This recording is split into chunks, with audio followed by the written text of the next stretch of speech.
The University of Glasgow has been crowned the 4th healthiest in the UK. New research has shown students are opting to ditch the traditional culture of binge drinking, unhealthy eating and minimal exercise for a healthier outlook. This investigation gains an insight into what students at Glasgow are doing differently and why they've been making these lifestyle changes. Second year Kieran is one student who's living a healthier lifestyle. Every once in a while, do a wee night where I just load up on coffee and go for it. I think it's definitely beneficial because it just shows you that you don't need alcohol to have a good time, and if you can really get to know your friends being sober and on that out, it brings your friendship to a new level. Just trying to get in a routine of being healthier, it obviously affects you mentally and you just generally have more energy, and I think it's definitely something that will help you in the future. And if you want to get more involved in sport or whatever, it's in all aspects of life, it's just going to benefit you, I guess.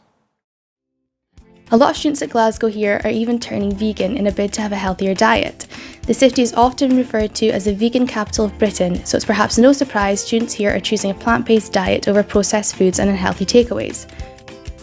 First year Maya is part of the Glasgow Uni Vegan Society and tells us why students may be making this drastic lifestyle change. Glasgow, I think, is a very sort of up-and-coming city. Definitely massive vegan scene, endless choices. It's so convenient and accessible for like everyone.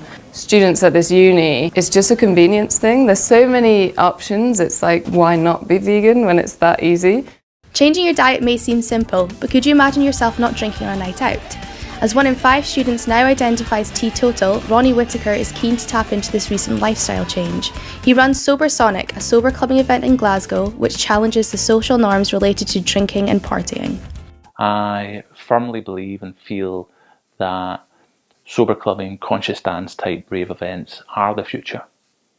Just like we witnessed the initiation and takeoff of like vegetarianism and more conscious eating habits within Glasgow, within the UK, across Europe and the world.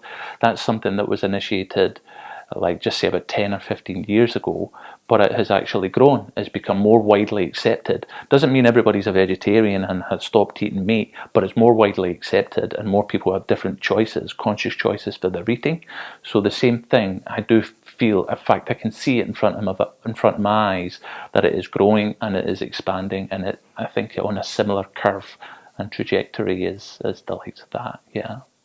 They are not used to having the option of not having any events to go to that don't include drugs, drink, whatever. So when they actually walk into sober club and they go, wow, this is like a full-on dance event, but there's no drink and there's no drugs. So the air is clear, the atmosphere is clear, the atmosphere is very energetic and electric because everybody's dancing, they're being their natural, authentic selves. Because we want to like gift the opportunity for students on a purposeful basis for students to come along and truly enjoy the events and to be able to not wake up on the next day with a hangover, and they can continue on and do their work and fuel their own aspirations from the energy and the experience that they have received through sober clubbing. Actively encouraging Glasgow Uni students to be healthier is Paddy, who's the president of Glasgow University Sports Association. He runs sporting and welfare events like 500 Miles for Mental Health. He's not surprised about Glasgow's health ranking and would love to see sober clubbing events run at the university.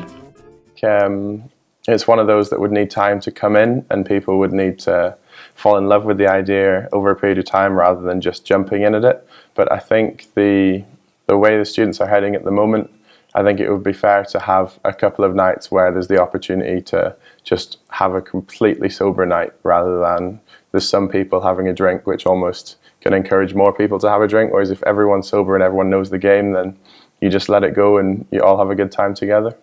Working with the other student bodies, we always do a lot to try and push well-being, and of course health is the forefront of that. Education of people. I think people realise there's a little bit more to uni life than just going out all the time and being hungover for the rest of your days. And it's a case of people are still going out, but they're doing it a bit more in moderation. And so you can do more things with your day if you just have a couple at night rather than get completely rinsed and right off your next day. So it's all about sort of having a bit more of boundaries and then realising there's more to do in a given period of time. Despite students making these lifestyle changes of their own accord, Paddy thinks the university could do more to support them. We're expected to put out all of this content, bring out more awareness for mental health, put on more events, provide those opportunities for people to come forward and talk about these things. But however, we don't have the resources in place as well as we could do. So I think there's always opportunity for growth. But at the moment, we don't do a bad job. It's just how we can work together with the university to support the students' needs more. With students drinking less, going for healthier food options including veganism, and on-point sports facilities at their fingertips, it's no wonder that Glasgow University is the 4th healthiest in the UK.